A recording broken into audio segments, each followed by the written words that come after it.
சீரியல்களின் full எபிசோடுகளை Sun டிவியில் ஒளிபரப்பான உடனே எக்ஸ்க்ளூசிவாக சன் நெக்ஸ்டில் மட்டும் ஃப்ரீயா பாருங்கள்.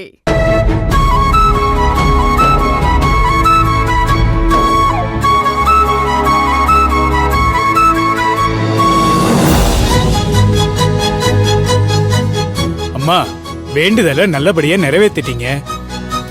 பெரும்பாலும் யாரும் இந்த வேண்டுதலை நிறைவேற்றுறதில்ல. ஆனா உங்க மனசுல இருந்த நம்பிக்கையும் அம்மன் கிட்ட வேண்டிக்கிட்ட வேண்டுதலை நிறைவேற்றணும்னு உறுதியா இருந்ததுனாலதான் உங்களால இதை நிறைவேற்ற முடிஞ்சது. அம்மனை மனசார வேண்டிக்கங்க. உங்களுக்கும் உங்க குடும்பத்தாருக்கும் எந்த குறையும் வைக்க மாட்டா.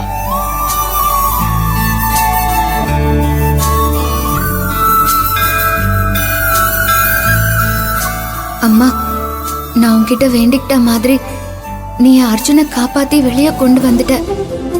அதுக்கு மனசார நான் என்னோட நன்றிய சொல்லிக்கிறேன். அதே மாதிரி நான் என்னோட வேண்டுதலையும் நிறைவேற்றிட்டேம்மா.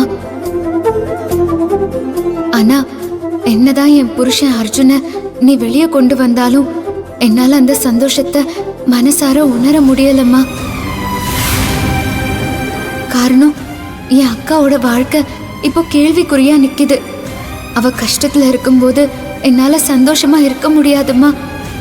எப்படி என் அர்ஜுனை மீட்டு கொடுத்து என் வாழ்க்கைய காப்பாத்தினியோ அதே மாதிரி சந்தோஷ் மாமாவையும் வெளியே கொண்டு வந்து என் அக்காவோட வாழ்க்கையையும் நீதாமா மீட்டு கொடுக்கணும். சந்தோஷ் மாமா நிரபராதின்னு நிரூபிச்சு அவரை வெளியே கொண்டு வரணும். அதுக்கு நீதாமா அருள் புரியணும்.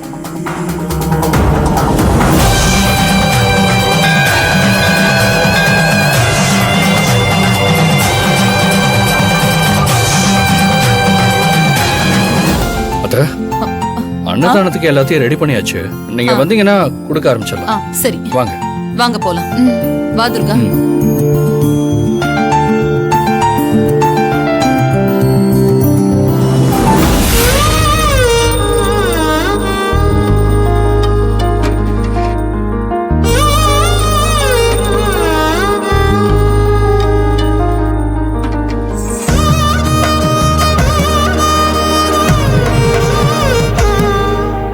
அம்மா, நீங்க நல்லா இருக்கணுமா.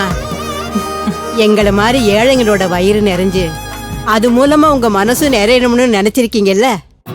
நிச்சயமா உங்க வேண்டுதலை அந்த அம்மா நிறைவேற்றி வைப்பாமா.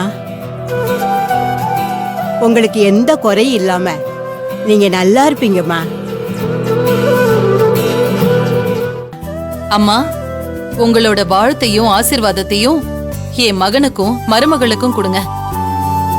அவங்க நல்லா இருந்தாங்கன்னா எனக்கு அதுவே போதும். நான் நல்லா இருப்பேன். அம்மா, பெத்தவங்க செய்யற பாவமும் புண்ணியம் எல்லாம் பிள்ளைங்களுக்கு போய் சேருன்னு சொல்லுவாங்க. உங்க புண்ணியங்களும் அதனுடைய பலன்களும் நிச்சயமா உங்க பிள்ளைங்களுக்கு போய் சேரும். அவங்க காலத்துக்கு நல்லா இருப்பாங்கம்மா. நல்லா இருப்பா, நல்லா இருமா. ரொம்ப நன்றிம்மா.